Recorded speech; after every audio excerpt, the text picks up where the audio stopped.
വീക്കെൻഡൊക്കെ അല്ലേ, അപ്പോൾ ഞങ്ങളൊന്ന് പുറത്ത് പോയി ഫുഡ് കഴിക്കാമെന്ന് വിചാരിച്ചു. അങ്ങനെ മെനു കാർഡൊക്കെ നോക്കി ഞങ്ങൾ ഫൈനലി മന്തി ഓർഡർ ചെയ്യാമെന്ന് വിചാരിച്ചു. അവർ ഞങ്ങൾക്ക് ആദ്യം ഒരു സൂപ്പ് സജസ്റ്റ് ചെയ്തു. അപ്പോൾ ഞങ്ങൾ സൂപ്പൊന്ന് കുടിച്ചു. ആൾക്ക് ഭയങ്കര ഇഷ്ടമായി സൂപ്പ്. ആൾക്ക് കുറേ അവൾ പറഞ്ഞു നല്ല നല്ല സൂപ്പാണ്. പക്ഷെ എനിക്കെന്തോ ആ സൂപ്പ് അധികം അങ്ങനെ ഇഷ്ടമായില്ല. അപ്പോൾ ഒരു സ്പൂൺ കുടിച്ചപ്പോൾ തന്നെ ഞാനത് മാറ്റി വെച്ചു.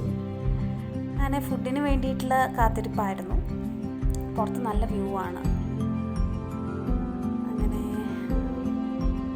അറ്റ് ലാസ്റ്റ് ഞങ്ങളുടെ ഫുഡ് എത്തി. ഞങ്ങൾ മന്തിയും പൊറോട്ടയും ചിക്കനും ആയിരുന്നു പറഞ്ഞിട്ടുണ്ടായിരുന്നത്.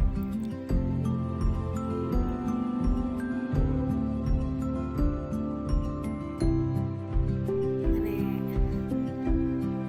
മന്തി വന്നു. ആൾക്ക് ഭയങ്കര ഇഷ്ടമായിരുന്നു. ഫുഡ് ഭയങ്കര ഇഷ്ടമാണ് ആൾക്ക്. അങ്ങനെ ഞങ്ങൾ രണ്ടുപേരും ഫുഡ് കഴിച്ചു. വളരെ നല്ല ഫുഡായിരുന്നു കേട്ടോ. മന്തി ചിക്കനൊക്കെ നല്ല ജ്യൂസി ആയിരുന്നു. പെരി പെരി മന്തിയായിരുന്നു ഞങ്ങൾ ഓർഡർ ചെയ്തിട്ടുണ്ടായിരുന്നത്. പിന്നെ പൊറോട്ടയൊക്കെ നല്ല അടിച്ച പൊറോട്ടയായിരുന്നു.